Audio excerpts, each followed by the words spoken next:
Hello, everyone. Thank you for joining today's live webinar. I'm your host, Dr. Shah Siddiqui, and today we have a very special guest, and we're going to be talking about how you can get six-figure revenue with sales and marketing. You know that six-figure revenue or seven-figure revenue or 11-figure revenue is now treated as a buzzword.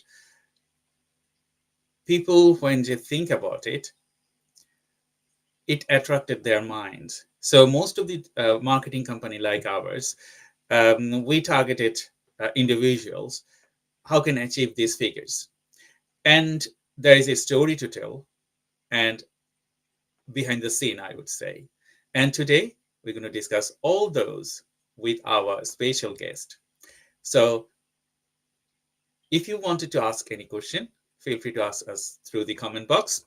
We are doing this live on LinkedIn and all other social media. So feel free to ask us questions, and we will have a very great session today to talk about how you can achieve six-figure revenue.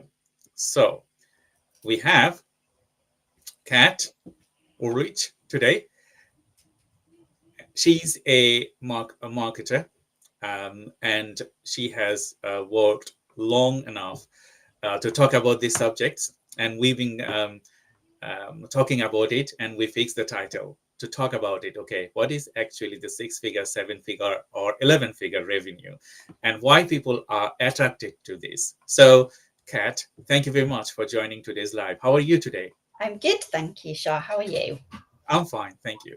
So, I just wanted to ask you if you could introduce our audience who you are and how you relate to sales and marketing. Okay, so I'm Kat Woolrich. I am a marketing consultant. I have my own business, 9 Yard Marketing, which I launched at the beginning of this year. Prior to that, I'd spent 16 years in marketing agencies, so working with clients big and small, everything from startup to global companies, really helping them develop that marketing strategy and what's going to get those results, getting really clear on who their audience is. How you resonate with that audience before jumping straight into the tactics, which is what a lot of people do. So I tend to work as a fractional head of marketing for clients, and basically sort their marketing out. I go in, I class myself as a fixer a lot of the time, and really set those foundations. That's great to know, Kate, because marketing is a special thing. Nowadays, I think everyone become a marketer. They understand the market very well. Even if you don't, they understand the market well. They wanted to try, and this tendency mostly on the slowpreneurs. Those people, they start their business alone. They wanted to achieve everything by themselves, not spending any money Yeah. for experienced people like you or like us.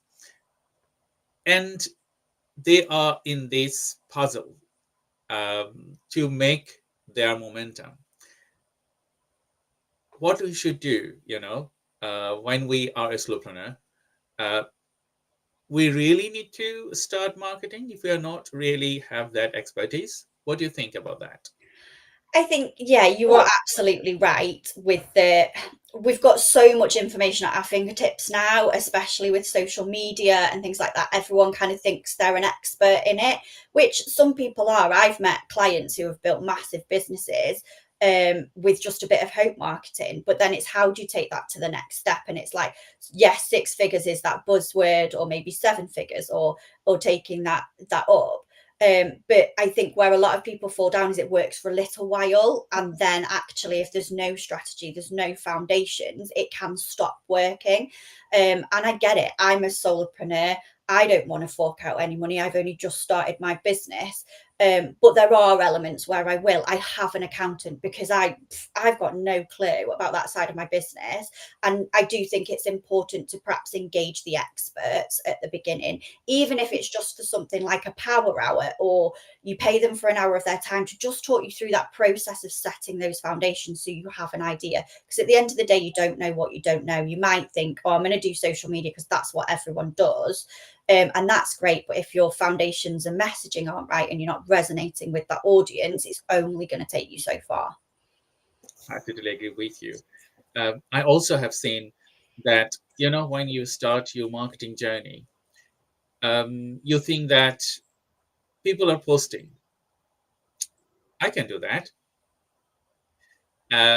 But not everyone can do that. Even in sales, people say, okay, he's selling. I'm a good person. I'm very good at talking. I can sell it. Maybe you can sell one or two, but as you said, mentioned that there is a stage. After that stage, you don't have that knowledge. You don't have that, experience. You don't have that strategy. The other thing that you just mentioned, that without a strategy, you are nowhere. Yeah. Yes, you can ask nowadays to build you a strategy on ChatGPT. ChatGPT can give you a strategy, but ChatGPT strategy and a person like you is totally different, isn't it? Yeah, I mean, the AI is a massive, massive topic at the minute, and it's going to replace everyone in marketing. It's going to replace everyone in who does end of year accounts. It's going to replace all of this, and it might eventually. However, what it isn't is a human, and it doesn't have that lived-in experience that a human has. And I know you can teach it and program them, but I think what it can't do is, perhaps right now it can't ask you those questions. So when I start working with a client, I ask questions that perhaps they haven't thought about, and it's really important. Some of it is about the situation analysis. So where are we now? What has worked? What hasn't? What, like, a simple SWOT analysis. Most people have heard of a SWOT analysis, and that is a real big, being honest in that SWOT analysis as well. Like, AI right now won't be able to tell if somebody's being honest. If I'm sat across from somebody and they're not giving me what their weaknesses are, I can probe, because that is where we can then build on that opportunity. And everyone has competition. I heard somebody say the other day, there's no such thing as a USP anymore, because you'll develop something and then somebody else will just come across and copy it. And to an extent, I agree with that. However, there are still ways to differentiate yourself, and that's how you're going to move the needle. And I think people are a little bit scared as well. ChatGPT is quite safe. A lot of the time I will push boundaries with people of how can you be different. Don't be scared to put your head above the parapet. Just do it, because that's how you're going to engage with people longer term. I totally agree with you. As I have a PhD on AI, AI is nothing with your data. Yeah, you just mentioned about, like, you make this strategy. AI can make this strategy. That's okay. Maybe it can make a strategy better than the human, but it doesn't have that sense. If you're in a problem, how you resolve those. Maybe you ask AI can add you different causes, but experience with human, you have maybe experienced the same thing that occurred when you are running a company, Yeah. and you know how to solve those issues. It might be not the same, but you can deal with it. AI can't deal with that. It's not made for that. Yes, if you give data, it will give you prediction. Yes, better than sometimes human, because with AI you can spot very tiny little bits that your brain cannot catch. But those things with marketing, I think marketing and sales will never be replaced by AI. No. Yes, you can improve, you can add value, but not replacing, because human thinking. If you're thinking about a post, suppose talk about a social media post, the way you think, you connect different string together. Like, okay, this is my client, this is their problem, there they wanted to go, this is they wanted to solve. All together, you think about the content, and then based on that, you spell it out with a piece of paper, or you have ChatGPT or those things. But without your knowledge, ChatGPT can't perform. It Yeah. will never be. Yeah, and I think AI is really important in this space, and you can use it to enhance so a lot of the time when I'm working with clients, I don't just stay in the marketing lane. I want to understand the sales process. I want to understand the operations, because actually, if we open a marketing tap and get you all of those leads, what can you cope with? Because if you start letting people down, then your reputation's going to suffer, and that is also part of marketing. So I think if, say, for example, we know we've got a threshold with sales, how can we automate some of those processes? What can we bring in to make that smoother, keep leads warm? So whether that's email automation or whether we have a product builder that can be done through AI, all of those things then start to form part of the tactical strategy that we're working on. But when we've got the foundations right, we can start to see that whole customer journey and map out those touch points and where there might be a pressure point that we need to kind of get in front of before it happens. I totally agree with you, Kat. Um, because when you think about AI and marketing and sales, is different string anyway, because uh, you have experience as a salesperson, and sometimes people fail to understand the core differences between sales and marketing. Yeah. You remember that we have talked about it offline, like sales is a different thing and marketing is a different thing, but they are a married couple. They're a married couple. Yeah, that's right.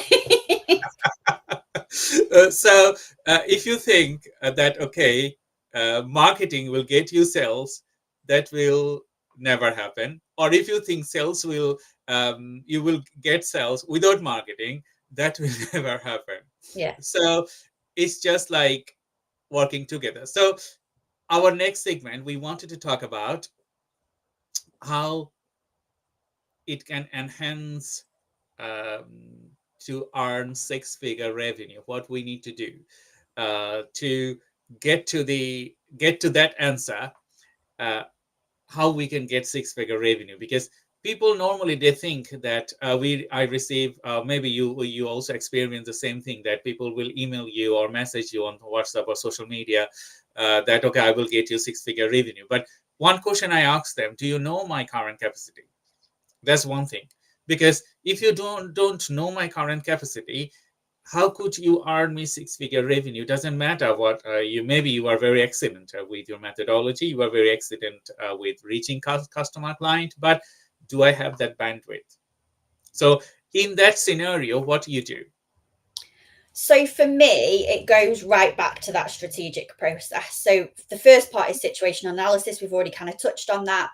The second part for me is setting those goals and objectives. So that goal might be six figures. It might be 500,000. It might be 250,000. It doesn't matter. It's about setting that goal and then aligning to that goal. So can we fulfill that? What do we need to fulfill that? And that's where you then start to bring in the rest of the company. So whether it's operations or whatever that looks like. But once you've got those objectives in place, then you know what you're working to. And I think I've worked with businesses, I've worked in businesses where they've gone, oh, we're going to get to £1 million. That's our goal, with no actual thought behind it. And you might get there, but do the wheels fall off on the way? Have you actually strategically thought about how you're going to do that? Not just from a marketing point of view, but from a personnel point of view, from a supply chain point of view. And that's why doing the situational at the beginning is really important. If you've got your SWOT, you'll understand your external factors, your macro and your micro. Like, can you get workforce to fulfill what you need, and all of that, and you can tailor based on that, and you will also know what budget you've got to then potentially drive that marketing forwards. Because I've never met a company, and I've worked with some massive companies who have an endless pot of money for marketing. So sometimes you then have to prioritize what that looks like. And the other big thing is setting a time scale. So if somebody comes to you and goes, oh, I'm going to get you to six figures, great. In what time scale? Because if you're doing it in 6 months, the wheels are going to fall off my business and it's going to crash and burn. But if you're doing it in 5 years, that might be a bit too long. So setting that time scale and that plan as well is really important. That's the great. So I just wanted to show you Harun Rabbani said, hello, Kat and Dr. Shah. Thank you very much, Harun, for your message. And I will ask everyone, if you wanted to ask us any question, feel free to ask us through the comment box, and we will try to answer your questions. And we're hoping to get many questions as we can answer. I also have a message from Terry Arnold. I look forward to hearing with Kat, and has to say, thank you, Terry. Your message did not appear to our panels. Maybe you gave this message before starting the lives. So if you wanted to ask us any question, feel free to ask us through the comment box, and we will continue our conversation. So our next segment, I wanted to touch about the mindsets and planning behind revenue growth. So, when you talk about, you just mentioned mindsets. What mindsets do you have to be? And what we need to understand, because sometimes some people, they will think that they don't want any marketing. They wanted to have revenue growth. Some people, they will say, I would do marketing, and marketing will get the sales generated. But these two different things, how you differentiate these two different string, and what would be our mindset for doing that? That's a really good question. I think for me, it does all go back to that. What are your objectives and how are you going to get there? I think people get very scared by the word strategy a lot of the time. I've spoken to people in marketing manager roles who they go, oh, the CEO, the MD's asked me for a strategy and I don't know what to do. All the strategy is how are you going to get from A to B, and understanding the background of that. So for me, it might not be about what you want. It might be about what's actually going to work. And sometimes you have to eat a little bit of humble pie, because there is an expert out there who can tell you that you're an expert in your business, you're an expert in your product. However, there are people out there in marketing who are experts in getting that product or service out there, getting that message out there, helping you be different.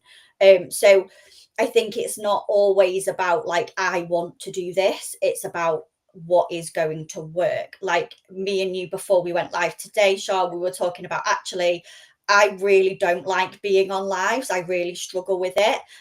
But I know to set myself out as a thought leader, that is what I need to do. So my mindset has to be, I have to push myself out of my comfort zone a little bit to do that. And I think as a business owner, you are constantly pushing yourself out of your comfort zone.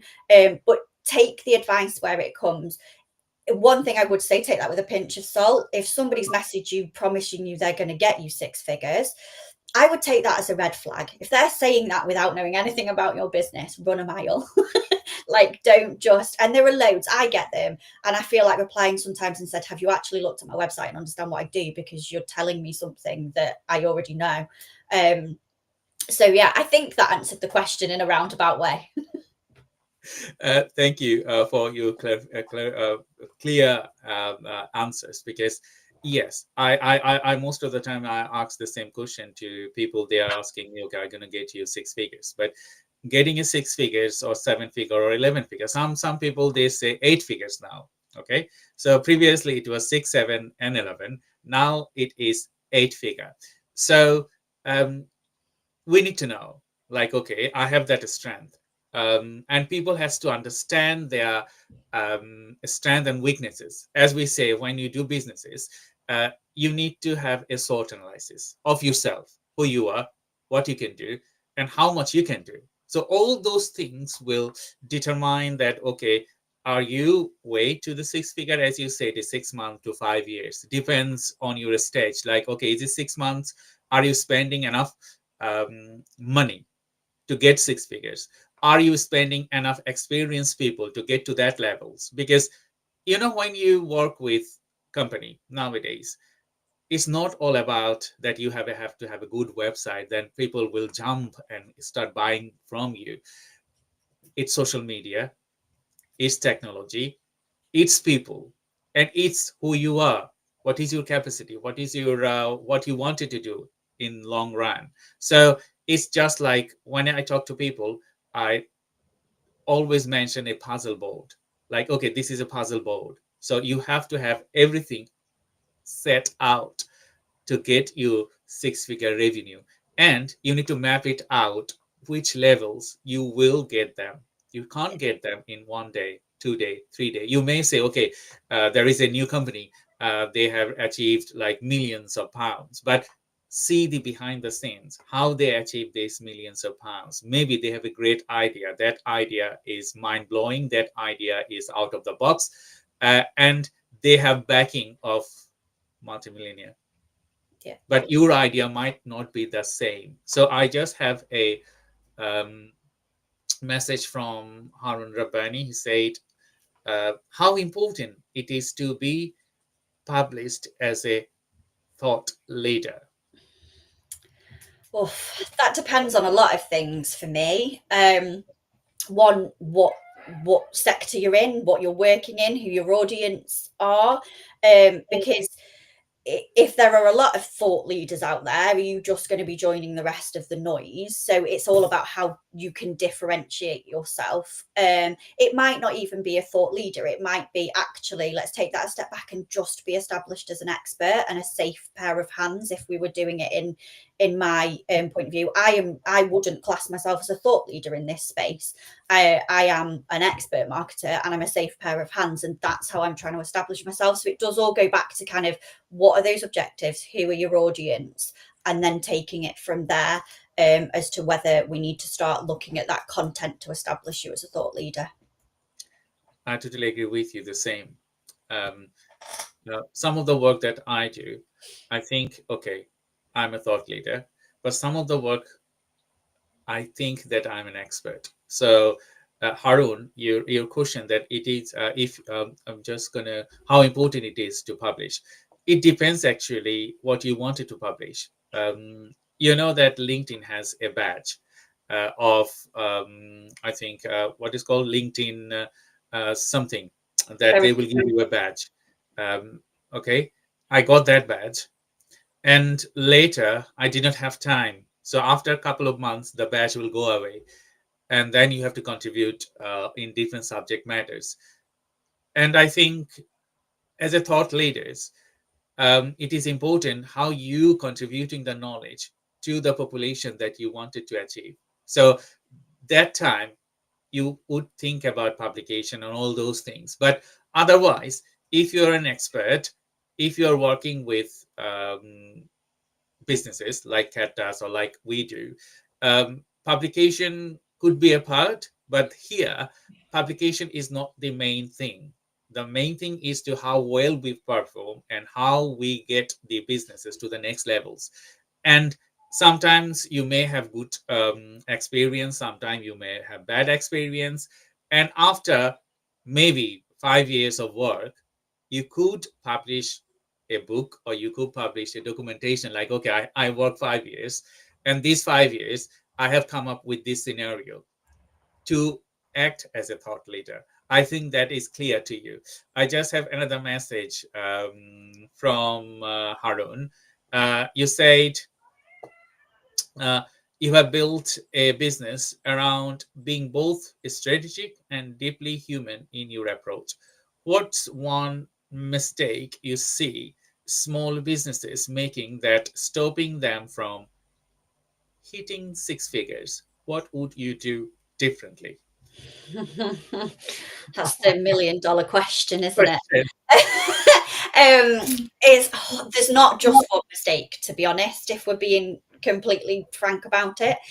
The people who succeed the most, in my experience, really understand their audience and how to talk to them. Their product matches what their audience require. I think, what mistakes do I see people making? One, they may do a strategy and then put it in a cupboard and never look at it again. Marketing is an evolving beast. It's constantly changing. So I think once you've got your initial strategy in place, it's about learning what's working, what's not, evolving, pivoting, to continue that growth. The biggest mistake is not having the foundations in, not understanding who your audience are, how to talk to them, not being brave enough sometimes to differentiate yourself. I see a lot where people go, oh no, we can't say that because of X, Y, and Z. But why? If it's a big differentiator, I mentioned it before about the USPs.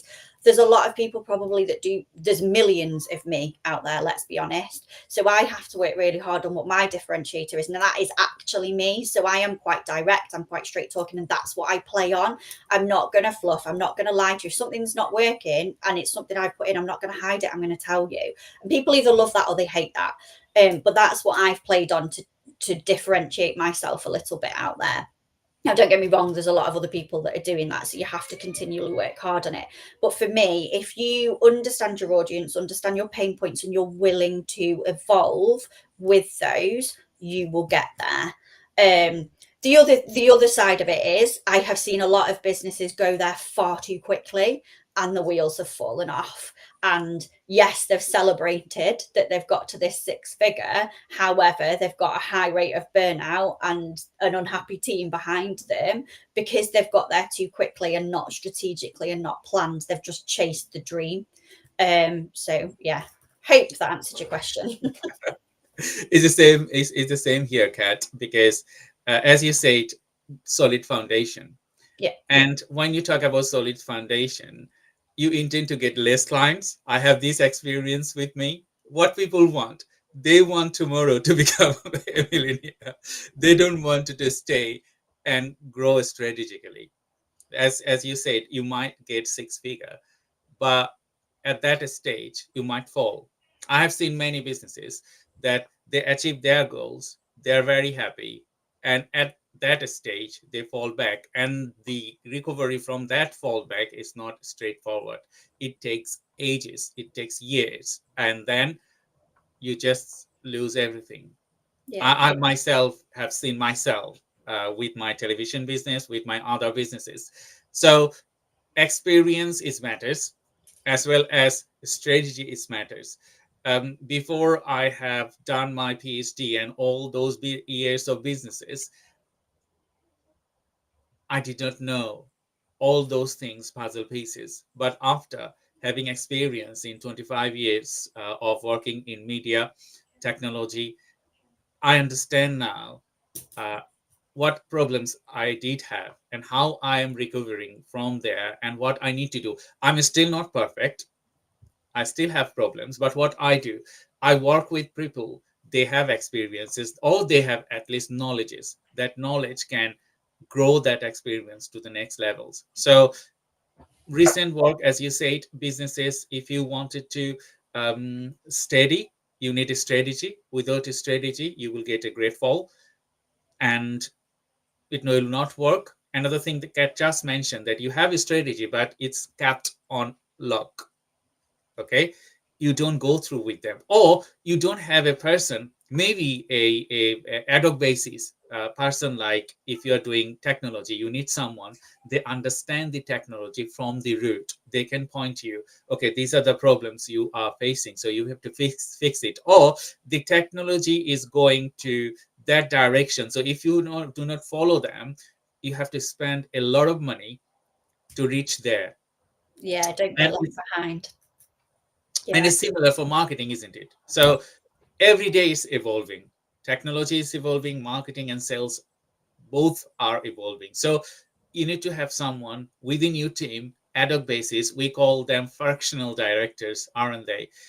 Sales directors or marketing directors. So you need to have them within your team, that you get someone weekly basis or monthly basis, or a day basis, to talk with you or to sit with you or sit with your team, what they need to do, why they need to go, and how they can achieve their success. So, in that scenario, how would you recommend people, or the those they are watching today this webinar, or they will watch this webinar later, in relation with fractional sales or marketing directors within their team? Um, so that's a very good question, Shah. I think the first part is understanding the need for that. Like, and we mentioned right at the beginning, when you're first starting out in your business, you don't want to necessarily have to outlay money because you're starting out, you might not have that cash flow. But I suppose what you need to look at, the flip side of that, is if I don't have this, where will I get to? And it doesn't need to be overly complex at the beginning. Like you mentioned, it could be like once a month check-in. You as a business owner can do the doing, but you've had somebody strategically review what you're doing. And I work with clients on that basis, where I'll just go in once a month, and then once a quarter I go in and fully review everything. We do what I call a quarterly business review of what's worked, what hasn't, and that keeps the wheels turning on it, because it is constantly evolving. And marketing is all about testing as well. So a bit like if you're a scientist, you'd have a hypothesis, you'd test it. That's exactly what marketing should be. You will try something and see if it works. And one thing I haven't actually spoken about yet, and it's a big part of setting the strategy, is how are you going to measure success of this strategy? What KPIs are you going to put in place? How are you going to know that it's been successful? And that's where these reviews then come in. If you've got somebody strategically minded from a sales or a marketing point of view, or ideally both, you can then start to look at, okay, well, we've done this and it's had this success, so we're going to replicate that again. We did this and it's not actually done what we thought, so we're going to scale that one back and put our resources into where it has been working. And that's thing. And like with your website, you mentioned before potentially not needing a website. I would argue against that, but that's because of the background I come from, and the website is the shop window. And even if you have a single page website that has got the user journey planned out and got those key call to actions, you're going to capture those people who are coming from you from social media. I think when I first started out in marketing many moons ago, it was something like between 7 and 10 touch points for somebody to start to build that perceived level of trust. It's gone up to something like 58 now, because we're consuming all the time, and there is a lot of noise out there. It has gone up. So what we need to do is make sure that it's being delivered consistently. And when you're in the business, sometimes you can get a little bit like, oh God, I'm just doing this, I'm fighting this fire, I'm doing this. Whereas if you have somebody, even if it's once a month, who can take that step back and go, right, okay, this is what's working, this is what's not, this is where we're not being consistent, so we're downgrading our trust value. And just that sense check at the beginning will really help, I think. And then obviously as you grow, you can increase that and increase your marketing. And I've mentioned it before, a lot of this strategy is about prioritizing. It's about looking at the opportunity cost of doing one thing versus another. And unfortunately, we don't live in a world where people have got millions and millions of pounds to spend on their marketing. So it is about, this is where we're putting our efforts, and really putting the efforts into that, not going, I'm going to do a bit of this, I'm going to do a bit of that, and I'm going to do a bit of that. Thank you everyone for joining today's live webinar.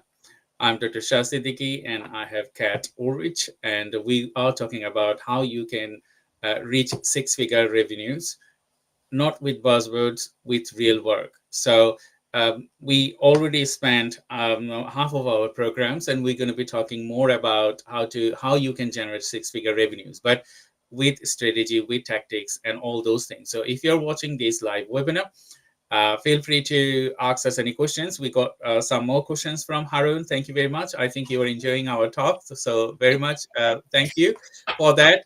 And if you could refer this webinar to anyone that you know, that would be helpful for them to understand why it is needed. Because the more you talk, the more you read, or the more knowledge you gain, that it will get you to the level that you are working with.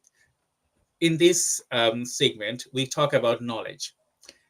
You know that if I compare 10 years, I would say, back and now, it's a huge differences between knowledge. And people think that we got huge knowledge, we are knowledgeable. Okay? But that's not the case. Why? I would say your experience and knowledge work together. So in that scenario, what you say for the new people, they wanted to make a mark in the industry, that how they will play this huge type of knowledge to stand out in the knowledge noise that we talk about, is huge noise everywhere. How they can stand out with knowledge and their expertise. So this is really about understanding what differentiates you from the competition. And I've already touched on it, like there could be 5 other people, 6 other people who have the same knowledge as you, and it's how do we make you stand out? And sometimes it's about being a little bit brave, and really being different.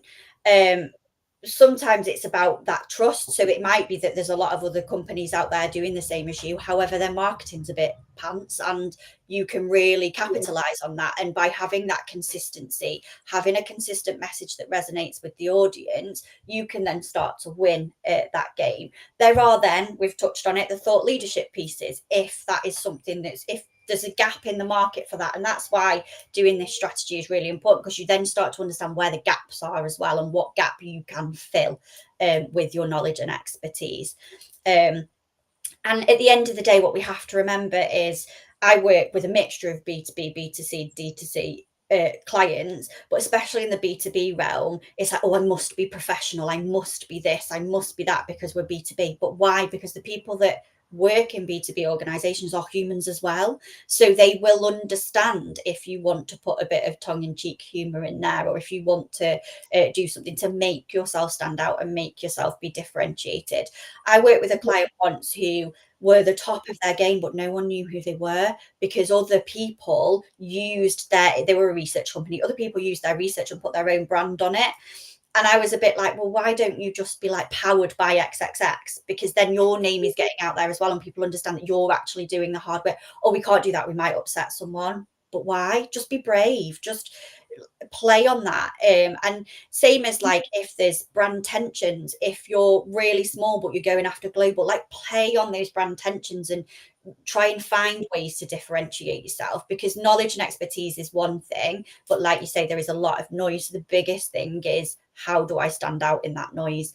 And the way you're going to do that is by truly understanding your audience. Use your audience tone of voice. So I see a lot of people making mistakes where they create their messaging around what their investors want, or what their board want, or what they think. However, if you can really get in with how your audience talk and use that audience voice, you're going to resonate with them more and therefore succeed more. Thank you very much. So we got some more messages from Harun. I just wanted to point out, Harun Rabbani, we work together. So, Okay. As you said, that I was a little bit confused about Harun Rabbani with his new photos with the hat on. So I wasn't thinking that Harun Rabbani is we work together. We are business partners and developing something together. So thank you, Harun Bhai. It was my mistake. I did not see with a small picture that you're the Harun Rabbani that we work together. So thank you very much. So as I wanted to point it out that you just mentioned previously that websites is a key thing nowadays. Yes, I do agree about that. But people talk about landing page. I have another client, Terry Arnold, from Terry Arnold Consultancy. He was my. We also work together in different space, and he just sent a message here. Thank you, Terry, for sending your message through. Dr. Shah, please thank Kat. I find her explanation are really down to earth. Thank you very much, Terry, and thank you very much, Harun. Harun also produced podcast and as well as webinars. And he specifically tailored different methodology to his target audience. So thank you everyone for sending your message through. I also have another message. Anyone else got this randomly recommended? I'm not sure what you meant, but if you're watching this from YouTube, so this message is from YouTube, because as I said, we are broadcasting through several channels. So thank you for watching this from YouTube. Sorry, excuse me. And we're going to be talking another 20 minutes. So if you have any questions, feel free to ask us, because Kat is here today, and I think we're going to be having more live. What do you think, Kat? You're going to capitalize on it while it's going well. My imposter syndrome be gone. Yes. We're going to be having more lives. So I would ask you if you have any specifically question tailored, you can send it to me or Kat. Then we can talk about it in sales and marketing, because it is a niche field. Sales and marketing is totally different field, but niche field. As I said, they are a married couple. So if you have right combination of work and strategy together, you can make good differences. But if you don't have right combination, like the wife doesn't talk to the husband, and husband doesn't talk to the wife, and they don't know what they're going on in their mind, and they don't discuss it, then it's a disaster. You could do lots of different things, you could spend a lot of money, but you will not get what you are looking for. In this segment, we just wanted to talk about, think about a scenario that I have technology and I have a good person within my team. People talk about landing pages. What you need to look into when you develop a landing page. So, like, what makes a good landing page? There's obviously there's UX fundamentals, and humans are creatures of habit, so they tend to expect things in certain places. So it's there's often a balance between this like really fancy design, making it look amazingly visual, versus where a user expects to see a call to action or see a contact button. um so I would say, if you're creating a landing page, really look at those fundamentals. I'd say really look at hierarchy, creating a hierarchy. I can't say that word. Creating a hierarchy for the content. So what is it that you really want to achieve on this landing page? If it is a landing page for a lead conversion campaign, then you know you need to have your call to action and strong proposition above the fold, smack them in the face, off you go, because you have less than 3 seconds to grab their attention. If it's something different, I would say start with a basic wireframe. It doesn't need to be anything fancy, but start with that wireframe and really plan out that real estate of, is this going to hit those objectives? Does this content resonate? Is that button in the right place before you even go into build it? And I think that's where people make a lot of mistakes, is they go, oh, I want a landing page, and just shove it up straight away without a plan.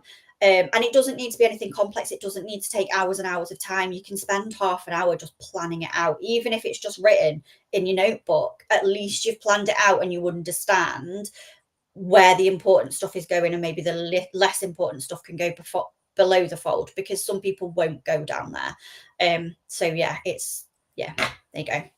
Thank you, Harun. So we got another message from you. Don't get me wrong, I'm not biased, so my questions are genuine. Yes, Harun, your questions are genuine. Thank you very much.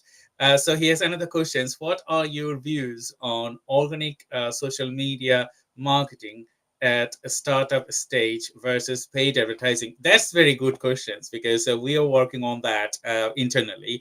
And I would say I would answer your questions later when we talk about the landing page. So thank you very much, Kat, for your uh, analogy for the landing page.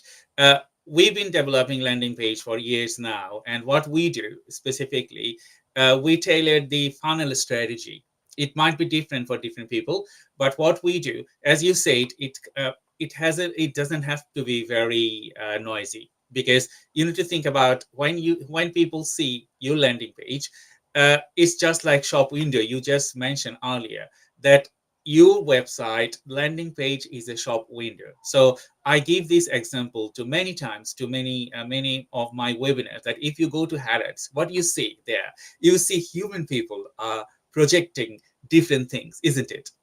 Yeah. And they started it, and now you will see that big chain shops like Marks and Spencer or Waitrose, all those things, they are also copying those things. Like, your shop window has to be attractive. Doesn't matter what you do.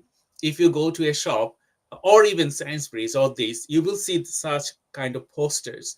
Good food attract people, because food is one of the hook that people can hook them. So you need to have some hooking elements on your site at the beginning Yep. that hook people, whoever they are.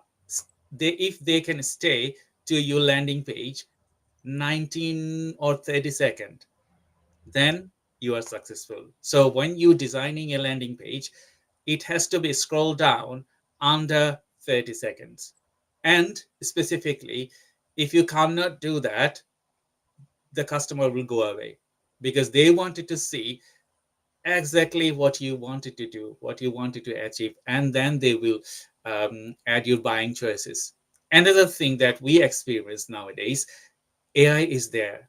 So people, they don't have time to go to pages and pages and pages. What they want a messaging bot on your website that they can just write. If he's in e-commerce, they just write, okay, I want something. They will add a photo and they will search, okay, do you have this? Or maybe they will add a copy and paste something from web. They will ask, okay, I want that. Or answer me these questions rather than spending so much time on the website. That's the habit we are changing now due to technology. Yeah, and I would take that a step further, that people aren't actually people have seen we've seen a trend of landing page traffic going down because actually people are just reading the AI snippets that compare things for you. So it's then about making sure that the content on your website is good enough to be picked up by that, and then you're appearing in that first stage of kind of that awareness research phase, that you are then appearing there. So it's not just about kind of what you've got on your pages, how you're going to appear in those AI searches as well. Yeah, that's totally right, and I totally agree with what you say, because when you plan, and probably you will be very if you're thinking like, okay, I don't have that manpower, how would I do tailor or cater all those things? One thing, I most of the time I talk to my clients that if you are in business, if you do not have manpower, as I said, you can have fractional directors of technology, marketing, sales, and admins, and a lot of other people. You don't need to hire them. That's one thing. And another thing, if you are in a business and if you do not have enough funding, um, you cannot grow. You need to have funding. You need to spend money uh, for technology. You need to spend money for marketing and sales. Because if you wanted to hire a fractional directors, they wouldn't work free, will they?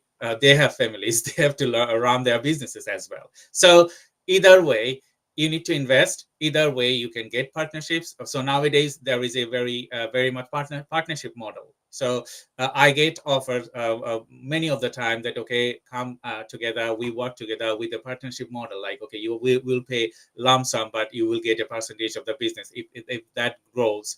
That also an option. And I think, Kat, you also have many messages from there, isn't it? Yeah, yeah, absolutely. And I think the big thing when you're new and you haven't got that capital is that prioritization. Like, prioritize. You're not going to be able to do everything all in one go, and it is about prioritizing. And it's almost that step. It's a stepped approach, isn't it? Once you've hit one milestone, you can then go on to the next, and you can then grow it exponentially. It's not about kind of being like, I'm here and I want to get to here right now. It's stepping it, because otherwise you're not going to get there and you are going to fail, and you're probably going to have invested a lot of money, maybe unnecessarily. So it's really working with someone. For me, it's working with someone who's honest and who is going to tell you the right thing and the wrong thing. Don't get me wrong, I'd love you to come to me and say, oh, I can pay you 3 days a week, but I know that's not realistic for some businesses. So it's all about then prioritizing what we can achieve, and what is realistic. And I think that's the thing that you need to really be mindful of when you're first starting out. And there are some things, it's I was thinking about it the other day. I have paid for an accountant. I can't do that myself. I've not got that type of brain. So sometimes it's about prioritizing. Well, actually, I need some marketing to get me off the ground. So why wouldn't you pay for that expert? Because I bet 99% of the small businesses out there will pay for an accountant. I totally agree with you. So I just wanted to jump on Harun's questions because we are nearly end of our session. So he asked, "What is your views on organic social media marketing at startup stage versus paid?" That's $1 million question, Harun. I would say. because people don't realize the organic growth and the paid growth. So I wanted to ask, I wanted your opinion, Kat, first, and then I will add my views on this. Yeah, it's going to be a really boring answer. It depends on the objectives. Um, So, and it depends where you are, what stage you're at as well, within whether that's your product life cycle, your business life cycle.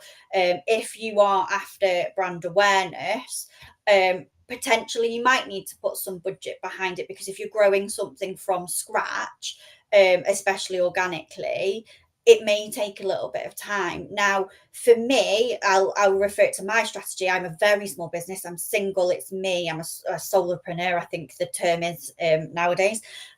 So I have focused my energy on LinkedIn because I knew I could build that organically. I knew I could do that without a whole load of monetary investment. It takes a lot of time investment from me, and I'm very lucky that I have those skills. Um, However, if I was something else and wanted to get something else out there, I would then look at what the opportunity cost was, because my guess is you're not going to be able to do both. Depending on the channel, if you're on Meta, for example, they do tend to be married and work as one as a strategy, which is it's a cheaper platform, but you will have to put capital in there. So for me, it really depends on where you are, and it's really about in those beginning stages focusing it on where your audience are and who you're going to talk to. And again, being realistic with timescales. Organic will take longer. Paid, if it's done right, will be a bit quicker. And I say if it's done right, because if you do it wrong, then yeah, that's a whole other conversation. I totally agree what you said, Kat, because it's your preferences, what you want to achieve. Because I have seen some of my clients that they spend organic and paid both, because without that you cannot grow. Is a full stop. With organic, you can start, but to get your desired outcome, you need to go to grow. You need to go to paid PPC. Why? That's the main questions. Because Facebook, LinkedIn, Google, all those things, they earn billions from this paid search. So even if you do organic, yes, there is a stage where you want it to go.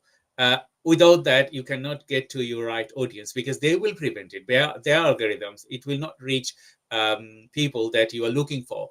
But we also experience, like Terry Arnold, with organic post and everything, we reached 500,000 people with one post. That can also happen. Yeah, So it depends on your strategy. And it also needed, like, okay, when you are doing PPC, you have to have a backlink of your work, like organic backlink. Without that, PPC will not work. Because why? People will come to your site or your social media. They wanted to see that you are knowledgeable of that subject matters.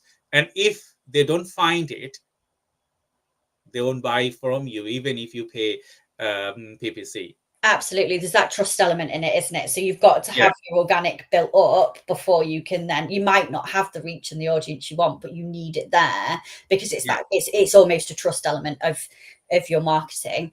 And like if you then go into Google ads, it's you need to make sure that your website is on point, because there's no point in paying for those clicks if somebody's just going to go straight off again because you've not got your messaging or your hierarchy right or your UX right. And also that's why it depends on why I took it back to that product life cycle, or where your brand life cycle is, because Google is very much searching with intent. So you kind of require a bit of knowledge about that product or about that service, at least at a top level. So all of those things kind of fall into one for me. I totally agree with you. And another thing that you just touched about website and Google, because some people, they would say they have a website, but they don't have visitors.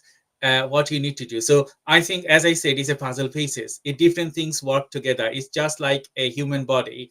You have eyes, hands, legs, and all those things. And without one another, you cannot function.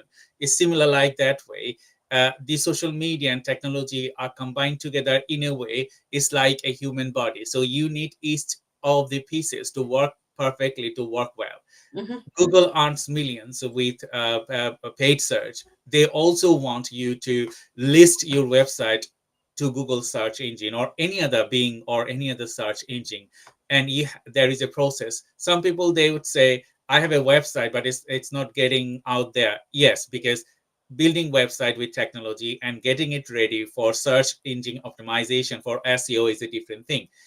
You might have traffic, paid traffic, but when you stop that paid traffic to your website, it will fall because you don't have the backbone. As I said earlier, you don't have the optimization of your site that it will stay to that levels. So you have to have embedded methodology to get to that level. So everyone, it was great pleasure to talking to you, and we are just nearly end of our session. So thank you everyone for joining this live webinar. We're going to be having more lives if we may in the future, planning and talk about sales and marketing and all those things with Kat. And at the end, I just wanted to ask you key takeaways, what you want our audience to take away from this webinar. How important strategy is for everything in business, really, and it's not a scary word. It is just about how you're getting from A to B in a sustainable, measurable way. So yeah, and the biggest thing, understand your audience. If you're going to do anything in this world, in this life with your business, understand your audience. Mm-hmm. That's great. And thank you everyone for joining today's live webinar. We just have another few minutes, so I just wanted to ask you, Kat, do you have any message, and how the people they can contact you? So contacting me, I have a website which is 9yardmarketing.co.uk. So all of my contact details are on there, or you can find me on LinkedIn. So I'm under Kat Woolrich on LinkedIn, and feel free to drop me a message on there if you need any strategic marketing support. Mm-hmm. What typically you look when you work with your target audience? So my client base tends to be scaling SMEs. So people who have been doing it a few years, had some success. They've done what I call hope marketing. So they've thrown a bit of stuff out there and it's stuck, but there's no real strategy behind it. Or a favorite of mine is I get people ringing me going, well, I'm doing marketing, but I'm not getting any leads. And then I go in and help them sort that out, and spend a lot of time in those foundations of like, where are you now? What are your objectives? Is your brand messaging working? Does your visual brand work? Then onto the website, and then onto what the tactics need to be. So yeah, anyone who is kind of at that point where they think, actually, I need to start taking marketing seriously, but I can't really afford the investment of hiring a marketing director or a head of marketing, I'd love to speak to you about how we could work together. Thank you, Kat, and thank you, everyone. Thank you. So please stay on the line, Kat. I'm just gonna say bye bye to the audience, and we will have a we will I will buy I will say you bye bye offline. Okay. So thank you everyone for joining today's live webinar. I think it was a pleasure to talk to Kat about today marketing and how you can build a six-figure revenue, because six-figure revenue is a buzzword, but it won't be buzzword if you work strategically, as you understood from our long talk that you have to have a strategy, and based on that strategy you can build six-figure or 10-figure or 11-figure revenue. Doesn't matter, it will be endless. So think about before you start something, because it's a puzzle pieces. You need to have right full thinking for every puzzle pieces that you wanted to embed to your current efforts. You may do one to another, but that's okay. Most important things, you have to do it first, and then you can move back to the other one. So thank you, Kat, for your time today, and thank you everyone. I Bye bye for today, and we will welcome you probably in next few months. And thanks for watching today. Please like and share and subscribe to our newsletters and YouTube channels. It will help us to bring Kat or similar marketing directors and sales directors to this program. Until then, stay tuned, stay blessed, and bye bye. Bye.